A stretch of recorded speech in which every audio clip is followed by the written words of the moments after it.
Robbers broke into an elderly man's cabin. What they found inside left them nowhere to run. It's a tale that lingers in the heart for long. Let's get started. Malcolm Reed never imagined leaving the city he called home for over 60 years. Cleveland had shaped him. Its bustling streets, resilient people, and relentless challenges taught him survival and grit.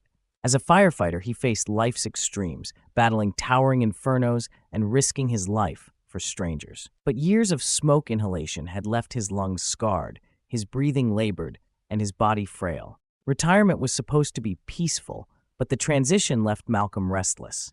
Nights were sleepless, haunted by memories of crackling flames and cries for help. The doctor's advice to leave the city for cleaner air had felt like a cruel joke at first. Where could a man like him go? Yet, the thought of waking up without the weight of the past gnawed at him. And so, Malcolm packed up his meager belongings and drove west, leaving the only life he had ever known. The cabin in Montana was small but sturdy, nestled near Glacier National Park. It was the kind of place where time seemed to stand still, where the silence was deafening and the wilderness stretched endlessly. Malcolm arrived just before winter, determined to find solace in the isolation. The first few weeks tested Malcolm in ways he hadn't anticipated. The biting cold seeped through every crack in the cabin. Snow piled up relentlessly, burying the trails and turning even the simplest tasks like gathering firewood into arduous endeavors. But Malcolm was no stranger to hard work. Each morning, he chopped wood, his breath visible in the frigid air. In the afternoons, he trudged to Flathead Lake, drilling through thick ice to fish. Evenings were spent repairing tools, cooking simple meals, and trying to shake off the loneliness that clung to him. He often sat by the fire, staring into the flames, his mind drifting to his days in Cleveland. The city had been loud and chaotic, but it had been alive. Here the stillness was almost unnerving. Yet, as the weeks passed, Malcolm found moments of peace. The crisp air made his breathing easier, and the quiet gave him time to reflect. On one particularly cold afternoon, Malcolm set out on his snowmobile for his bi-weekly grocery run to Whitefish. The trail was treacherous, lined with towering pines, weighed down by snow. As he navigated a sharp bend, a gray blur shot across his path, causing him to brake abruptly. "What in the world?" he muttered, peering into the woods. Tiny paw prints marked the fresh snow, leading into a thicket. Curiosity tugged at him, and Malcolm stepped off the snowmobile, following the trail. Beneath a bush, he found a small wolf pup, shivering and frail. Its gray fur was matted, and its ribs jutted out beneath its skin. "Hey there, little one," Malcolm said, gently kneeling. The pup's amber eyes locked onto his, filled with both fear and desperation. Malcolm reached into his bag and pulled out a strip of jerky. The pup hesitated, sniffing the air, before cautiously inching closer to take the food. "You've got fight in you," Malcolm said with a chuckle. "Let's get you warmed up." He carefully scooped up the pup and tucked it inside his jacket. The tiny body trembled against his chest as he climbed back onto the snowmobile and headed home. Back at the cabin, Malcolm set up a small bed near the fireplace.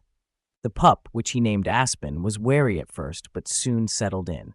Over the next few days, Aspen regained strength, his appetite voracious. Malcolm found himself talking to the pup as he went about his chores. "You're lucky, you know," he said one evening, scratching Aspen behind the ears. "Out here, it's just you and me against the world." As Aspen grew stronger, his playful nature emerged. He followed Malcolm everywhere, even attempting to help with firewood by dragging small sticks into the cabin.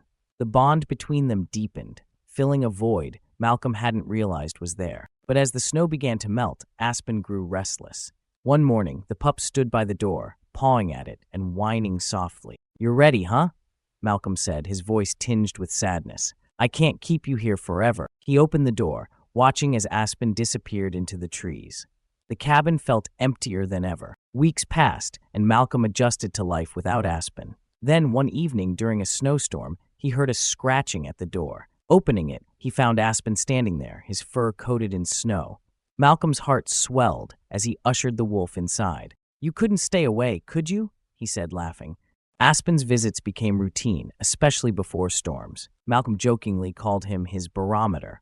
One day, Aspen brought a surprise, a massive gray wolf with piercing yellow eyes. Aspen's mother, Malcolm guessed. She was cautious, watching him from a distance, but but over time, her visits became frequent. Malcolm felt honored by their trust. One evening, Malcolm sat by the fire, savoring the warmth after a long day of fishing. The storm outside howled, shaking the cabin's windows. Exhausted, he neglected to lock the door. It was a mistake he'd soon regret. The door burst open, and 3 men stormed in, their faces hardened by desperation. Malcolm stood, his heart racing. "Who the hell are you?" he demanded.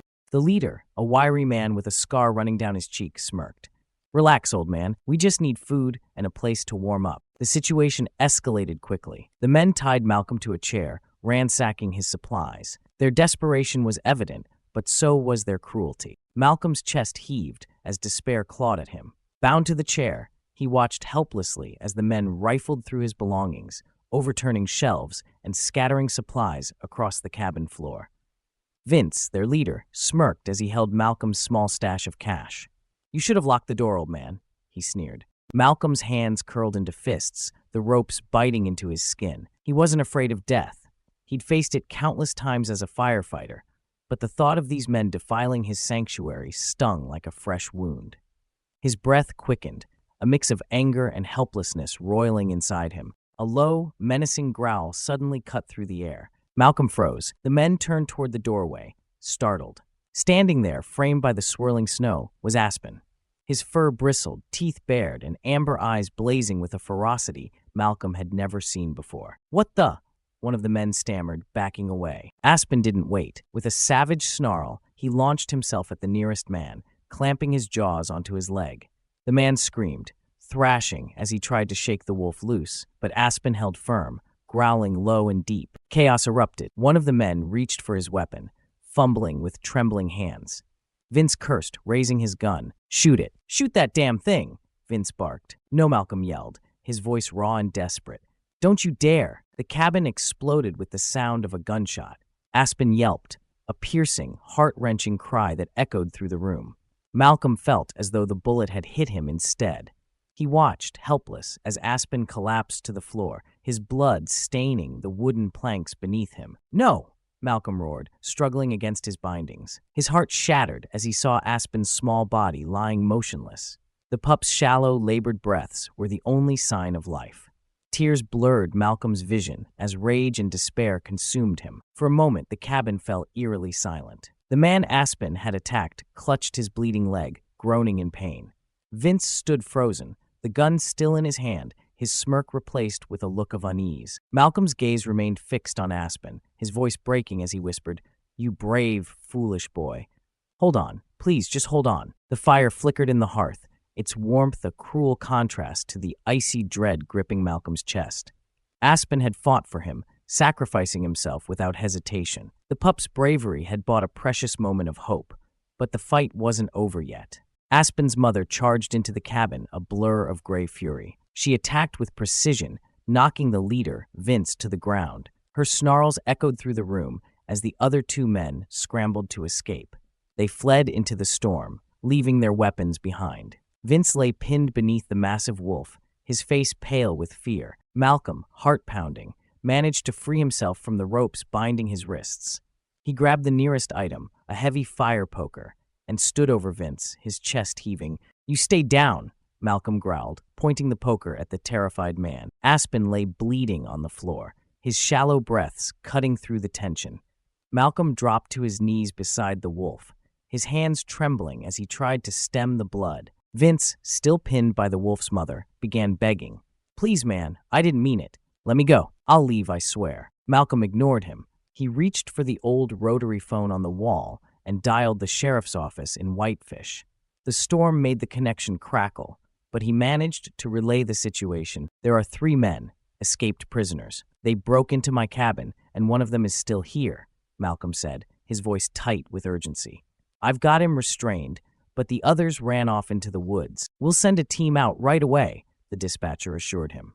"Stay put and stay safe." Malcolm hung up and glanced at Vince, who was visibly shaking. The mother wolf kept her yellow eyes locked on him, her growls a constant reminder of what could happen if he tried anything. The blizzard made the wait agonizingly long, but eventually, flashing red and blue lights illuminated the snow-covered trees. 2 deputies stepped out, their boots crunching on the icy ground.